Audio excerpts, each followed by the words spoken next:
محترم ناظرین، السلام علیکم ورحمۃ اللہ وبرکاتہ۔ اس کہانی کا مقصد امت مسلمہ کو اپنے اسلاف کی تاریخ سے آگہی کرانا ہے۔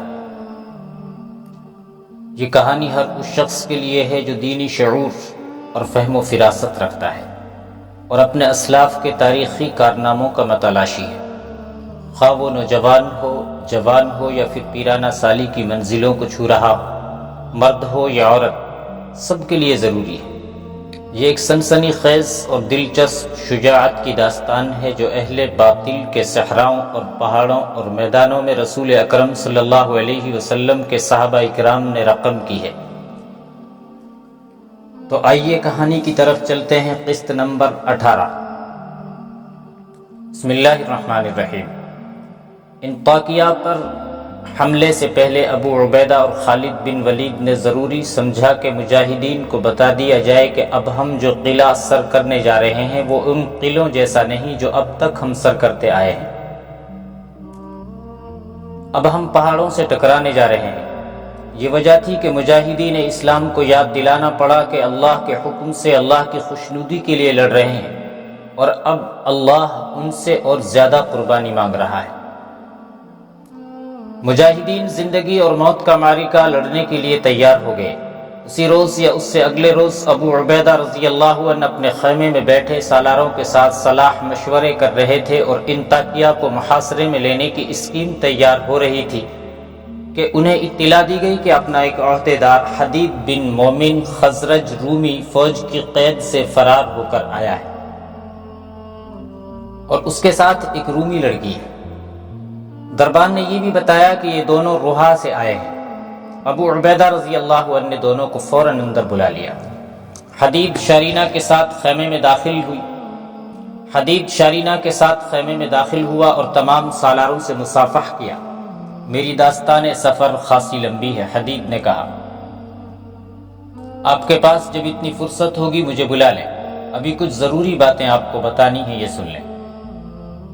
سپہ سالار ابو عبیدہ رضی اللہ عنہ نہیں، تمام سالار جو وہاں موجود تھے حدید کو بڑی اچھی طرح جانتے تھے۔ حدید چھاپے اور شبخو مارنے میں خصوصی مہارت رکھتا تھا۔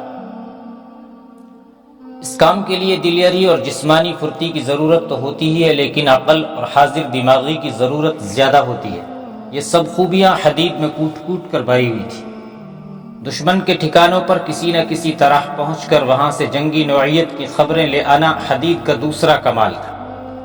ان اوصاف کی بدولت حدید تمام سالاروں میں مقبول تھا۔ وہ قید ہونے والا مجاہد نہیں تھا، لیکن شبخوں ایسی غیر معمولی دلیری سے مارتا تھا کہ دشمن کے پیٹ میں اتر جاتا تھا۔ ایسی ہی ایک مہم میں وہ پکڑا گیا۔ رومی افسروں نے جب اس کے ساتھ باتیں کی تو انہوں نے محسوس کیا کہ یہ تو بڑا قیمتی آدمی ہے۔ اسے ہرقل تک پہنچایا گیا اور ہرقل اسے روحا اپنے ساتھ لے گیا تھا کہ اس سے کام کی باتیں معلوم کر لے گا۔ ہرقل تو بڑا ہی ظالم قصائی تھا، لیکن حدید اور اس جیسے 3 اور مسلمان قیدیوں پر اس نے ذرا سا بھی تشدد نہ کیا۔ رکھا تو انہیں قید خانے میں ہی، لیکن مہمانوں کی طرح۔ انہیں ہر طرح کی سہولت دی اور کھانا ویسا ہی دیا جاتا رہا جیسا مہمانوں کو دیا جاتا تھا۔ یہ لڑکی کون ہے؟ ابو عبیدہ نے پوچھا۔ یہ تمہارے ساتھ کیوں آئی ہے؟ حدید نے تفصیلاً سنایا کہ ہرقل نے اسے کس طرح اپنے دربار میں بلایا، کیا پوچھا، اور اس نے یعنی حدید نے کیا کہا تھا، اور پھر اس لڑکی نے اسے کس طرح رہا کروایا تھا۔ شارینہ کو بجا طور پر شک کی نگاہوں سے دیکھا گیا۔ وہ ایک تو شاہی خاندان کی لڑکی تھی اور دوسرے بہت ہی خوبصورت تھی، اور اس کا دوسرا وصف یہ سامنے آیا کہ وہ بے حد دلیر اور عقل مند لڑکی تھی۔ عین ممکن تھا کہ یہ تخریب کاری کے لیے آئی ہو۔ شارینہ نے اپنے انہی خیالات، جذبات اور احساسات کا اظہار کیا جو وہ راستے میں حدید سے کر چکی تھی۔ اس نے یہ بھی بتایا کہ وہ شاہی خاندان کی لڑکی ہے ہی نہیں، اسے ایک قافلے سے اغوا کیا گیا تھا۔ ٹھہرو ذرا، سپہ سالار ابو عبیدہ نے کہا، تم دونوں کیا کہہ رہے ہو؟ کیا ہرقل روحا میں ہے؟ ابو عبیدہ رضی اللہ عنہ ان دونوں کی باتیں ایسے انہماک سے سن رہے تھے کہ انہوں نے پہلے توجہ ہی نہ دی کہ ہرقل روحا میں ہے۔ انہیں اچانک خیال آیا تو شارینہ کو ٹوک کر چپ کرا دیا اور ہرقل کے متعلق پوچھا۔ حدید نے انہیں واضح الفاظ میں بتایا کہ ہرقل وہیں ہے۔ ابو عبیدہ اور دوسرے سالار بھی یہ سن کر حیران ہوئے کہ ہرقل کو انطاکیہ میں ہونا چاہیے تھا، لیکن وہ دور روحا میں بیٹھا ہے یہ سن کر سالاروں کو خوشی ہوئی کہ ہرقل انطاکیہ میں نہیں۔ تقریباً تمام مؤرخین نے لکھا ہے کہ ہرقل کو اپنی فوج کے ساتھ رہنا چاہیے تھا، اور اس وقت اس کی فوج کا بیشتر حصہ انطاکیہ میں جمع ہو گیا تھا۔ انطاکیہ ہی ایک مستحکم مقام تھا جہاں وہ مسلمانوں کا مقابلہ ایسے کارگر طریقے سے کر سکتا تھا کہ مسلمان انطاکیہ کی دیواروں سے ٹکرا ٹکرا کر ختم نہ ہوتے تو اتنے کمزور ضرور ہو جاتے کہ مایوس ہو کر پسپائی کا راستہ اختیار کرتے۔ پھر ہرقل ان کے تعاقب میں جا کر انہیں ہمیشہ کے لیے ختم کر دیتا۔ مورخوں اور جنگی مبصروں نے لکھا ہے کہ ہرقل طاقتور بادشاہ اور بڑا ہی منجھا ہوا اور بڑا ہی تجربہ کار جرنیل تھا۔ وہ جدھر کا رخ کر لیتا ادھر فتح اس کے قدم چومتی تھی، اور وہ ہر لڑائی میں فتح کی ہی توقع رکھا کرتا تھا، لیکن اہل اسلام نے اسے پے در پے اتنی شکستیں دی کہ وہ ذہنی طور پر معوف سا ہو گیا۔ انتہائی دشوار حالات میں مناسب اور موزوں فیصلہ کر لینا اس کا خصوصی کمال تھا، لیکن اب اسے کچھ پتہ نہیں چلتا تھا کہ وہ کیا کرے سوائے اس کے کہ وہ اپنی بکھری ہوئی فوج کو روحا میں اکٹھا کرنے کی کوشش کر رہا تھا۔ ابو عبیدہ رضی اللہ عنہ، خالد بن ولید رضی اللہ عنہ اور دوسرے سالاروں کے لیے یہ خبر حوصلہ افزا تھی کہ ہرقل انطاکیہ میں نہیں تھا۔ اس کا مطلب یہ تھا کہ انطاکیہ میں جو رومی جرنیل تھے وہ اوسط درجہ عسکری قابلیت کے مالک تھے۔ ابو عبیدہ اور خالد بن ولید بڑے ہی دور اندیش سالار تھے، اور ان کی نگاہیں بہت دور تک اور بڑی گہرائی تک دیکھ سکتی تھی۔ ابو عبیدہ نے حدید سے پوچھا کہ ہرقل کی ذہنی اور جذباتی حالت کیسی ہے؟ یہ مجھ سے پوچھیں، شارینہ نے کہا۔ جس شخص نے اپنے ساتھ ایک شاہی نجومی اور ایک شاہی جوتشی رکھا ہوا ہے اور اپنے فیصلے ان کے ذائچوں کے مطابق کرتا ہے، اس کی ذہنی اور جذباتی حالت کو سمجھنا کوئی مشکل نہیں۔ شارینہ نے تفصیل سے سنایا کہ ہرقل نے کس طرح اپنے نجومی کو اپنے ہاتھوں قتل کر دیا، اور جوتشی نے اسے کھری کھری باتیں کہی تو سب حیران رہ گئے کہ ہرقل نے اس کی جان نہ لی۔ پھر اس نے حدید کو بلا کر پوچھا کہ اسے اس کی خامیاں اور مسلمانوں کی خوبیاں بتائے۔ شارینہ نے یہ ساری باتیں سنا کر کہا، ذہنی لحاظ سے ہرقل کے پاؤں اکھڑ چکے ہیں اور وہ شکست کو قبول کر چکا ہے، اور اب بے بسی کی حالت میں ہاتھ پاؤں مار رہا ہے۔ شاید وہ کسی معجزے کی توقع رکھتا ہے۔ سپہ سالار ابو عبیدہ رضی اللہ عنہ کے لیے ہرقل کی اس ذہنی حالت کی اطلاع بڑی قیمتی اور کارآمد تھی۔ حدید اور شارینہ کا اس وقت وہاں پہنچ جانا جب سپہ سالار انطاکیہ پر حملے کا پلان بنا رہا تھا، بظاہر اتفاقیہ بات تھی، لیکن در حقیقت یہ اللہ کی مدد تھی کہ اس نے ان دونوں کو نہایت موزوں وقت پر ابو عبیدہ کے پاس بھیج دیا۔ ابو عبیدہ نے شارینہ کو یہ پتہ نہ چلنے دیا کہ انہیں اس پر کچھ شک ہے۔ اس کے ساتھ ابو عبیدہ بڑی شفقت سے پیش آئے اور اسے بتایا کہ سالاروں کی اور کچھ مجاہدین کی بیویاں اور بہنیں وغیرہ لشکر کے ساتھ ہیں، اسے ان عورتوں کے ساتھ رہنا پڑے گا۔ اسے یہ بھی بتایا کہ اس کی عزت کا اور ہر ضرورت کا پورا خیال رکھا جائے گا۔ شارینہ کو مستورات کے خیموں میں بھیج دیا گیا، اور حدید کو ابو عبیدہ نے اپنے ساتھ ہی رکھا۔ ان نئی اطلاعات کے مطابق سپہ سالار ابو عبیدہ نے انطاکیہ پر حملے کے منصوبے پر نظر ثانی شروع کر دی۔ اس وقت وہ انطاکیہ کے قریب ہی کہیں پڑاؤ ڈالے ہوئے تھے۔ سپہ سالار نے سالاروں کو بتایا کہ کل صبح انطاکیہ کی طرف پیش قدمی ہو۔ شب و روز گزرتے چلے جا رہے تھے اور ہرقل کی بے چینی بڑھتی چلی جا رہی تھی۔ اسے جن کا انتظار تھا کہ آئیں گے ان میں سے کوئی بھی نہیں آیا، وہ غصے سے باولا ہوا جا رہا تھا۔ 7-8 دن اور گزر گئے ہوں گے کہ اسے اطلاع دی گئی کہ انطاکیہ سے اس کا ایک جرنیل راستین آیا ہے۔ ہرقل اچھل کر اٹھا، یہ کہنے کی بجائے کہ اسے فوراً اندر بھیجو، وہ خود دوڑتا باہر نکل گیا۔ اس کے سامنے اس کا ایک جرنیل جس کا نام راستین تھا کھڑا تھا، لیکن اس کی حالت ایسی ہو رہی تھی جیسے وہ کھڑا ہونے کے قابل نہیں۔ ہرقل کو دیکھ کر اس نے رومی انداز سے سلام کیا، لیکن بڑی مشکل سے اس نے اپنا بازو اوپر اٹھایا۔ اس کے چہرے کا رنگ زرد تھا، جیسے جسم میں خون کا ایک قطرہ بھی نہ بچا ہو۔ کیا تم زخمی ہو راستین؟ ہرقل نے اس تک پہنچ کر دونوں ہاتھ اس کے کندھوں پر رکھے اور پوچھا۔ نہیں قیصر روم، راستین نے تھکی ماندی آواز میں جواب دیا، جسم پر کوئی زخم نہیں، دل بری طرح زخمی ہے۔ ہرقل نے دربان کو حکم دیا کہ راستین کو سہارا دیں اور اندر لے جا کر بٹھا دیں۔ وہاں محافظ دستے کے کچھ آدمی بھی موجود تھے، سب دوڑے آئے اور راستین کو سہارا دینے لگے، لیکن اس نے ان کے ہاتھ جھٹک ڈالے اور ہرقل کے کمرے کی طرف چل پڑا۔ وہ یوں چل رہا تھا جیسے اس کے ٹخنوں کے ساتھ وزن بندھا ہوا۔ وہ سر جھکائے قدم گھسیٹتا کمرے میں گیا اور گر پڑنے کے انداز میں بیٹھ گیا۔ ہرقل نے سب سے پہلے اسے شراب پیش کی اور پھر دربان کو بلا کر کہا کہ کھانے کے لیے کچھ لے آئے۔ ہرقل اسے چپ چاپ دیکھ رہا تھا جیسے اس سے کچھ پوچھنے سے ڈر رہا ہو۔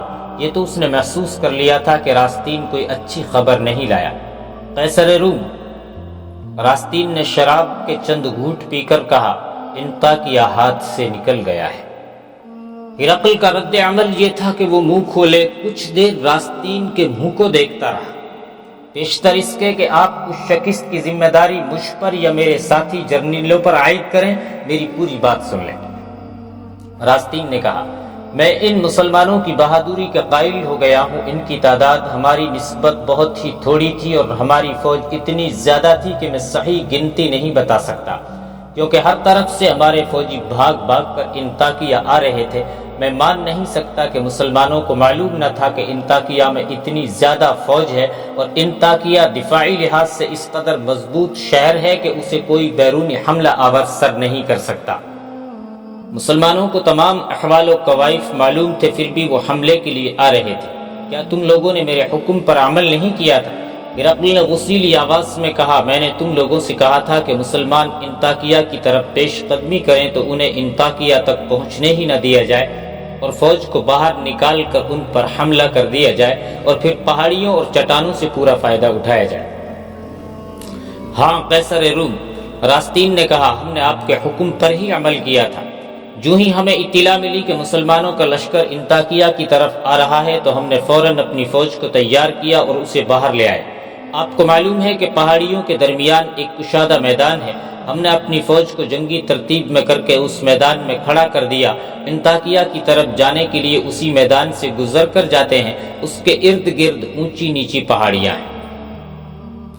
مسلمان جب ہمارے سامنے اس میدان میں آئے تو ہم بہت خوش ہوئے کہ ان کی تعداد اس سے بہت ہی تھوڑی تھی جو ہم سمجھ رہے تھے۔ میرے ساتھی جرنیلوں نے کہا کہ عربی مسلمان جاہل لوگ ہیں، انہیں معلوم ہی نہیں تھا کہ انطاکیہ میں ہم نے کتنی فوج اکٹھی کر رکھی ہے۔ میں ذاتی طور پر انہیں جاہل نہیں سمجھتا تھا، لیکن یہ خوشی مجھے بھی ہوئی کہ وہ کسی غلط فہمی کا شکار ہو کر ہمارے سامنے آ گئے ہیں۔ انہیں اسی میدان میں کچل دینا مشکل کام نہیں تھا۔ ہم نے یہ چال چلی کہ درمیان والے دو دستوں کو حملے کا حکم دیا اور ساتھ ہی اپنے دونوں پہلوؤں کے دستوں کو پیغام بھیجا کہ وہ دائیں اور بائیں سے مسلمانوں کے پیچھے چلے جائیں اور انہیں گھیرے میں لے لیں۔ لیکن مسلمان ہمارے دستوں کا حملہ برداشت نہ کر سکے اور وہ لڑتے لڑتے پیچھے ہی پیچھے ہٹتے گئے۔ ہم نے ان پر دباؤ اور زیادہ کر دیا اور ان کا پیچھا نہ چھوڑا۔ پہاڑوں کے اندر چلے گئے اور ہمارے دستے ان کے سر پر سوار رہے۔ مسلمان دراصل بھاگنے کی کوشش میں تھے۔ جب ہمارے زیادہ سے زیادہ دستے پہاڑیوں کے اندر چلے گئے تو ہم سمجھے کہ مسلمانوں نے ہمیں ایک جال میں پھانس لیا ہے جس سے ہم آسانی سے نکل نہیں سکیں گے۔ انہوں نے چال یہ چلی تھی کہ تھوڑی تھوڑی نفری کے 3-4 دستے ہمارے سامنے کیے اور پسپائی کا تاثر دیتے ہوئے وہ پیچھے ہٹے اور ہم نے زیادہ سے زیادہ فوج ان کے پیچھے پہاڑیوں میں بھیج دی اور نعرے یہ لگوائے کہ ایک بھی مسلمان یہاں سے زندہ واپس نہ جائے۔ مسلمانوں نے پہاڑیوں کی ڈھلانوں پر اور گھنے درختوں پر تیر انداز اور برچھیاں پھینکنے والے آدمی چڑھا رکھے تھے۔ ہمارے آگے پسپا ہونے والے دستے تو ادھر ادھر ہو گئے، لیکن ہم پر تیروں اور برچھیوں کا جو میہ برس پڑا اس نے ہماری فوج میں سے کسی خوش قسمت کو ہی باہر نکلنے دیا ہوگا۔ ہمارے کسی جرنیل نے گھبرا کر یہ احمقانہ کام کیا کہ باقی ماندہ فوج کو بھی مسلمانوں کے پیچھے پہاڑیوں کے اندر بھیج دیا۔ ہم بڑی مشکل سے ان پہاڑیوں میں سے نکلے۔ ہماری تنظیم اور ترتیب تباہ ہو چکی تھی اور سپاہی اپنے اپنے طور پر وہاں سے نکلنے کی کوشش کر رہے تھے۔ ہم یہ لڑائی ہار چکے تھے، لیکن ہم انطاکیہ ان مسلمانوں کو کسی قیمت پر ہی نہیں دینا چاہتے تھے۔ ہم جتنے سپاہی اکٹھے کر سکے وہ کیے۔ تعداد تو بہت ہی تھوڑی رہ گئی تھی۔ جانی نقصان بے پناہ ہوا اور شدید زخمیوں کی تعداد اور ہی زیادہ تھی۔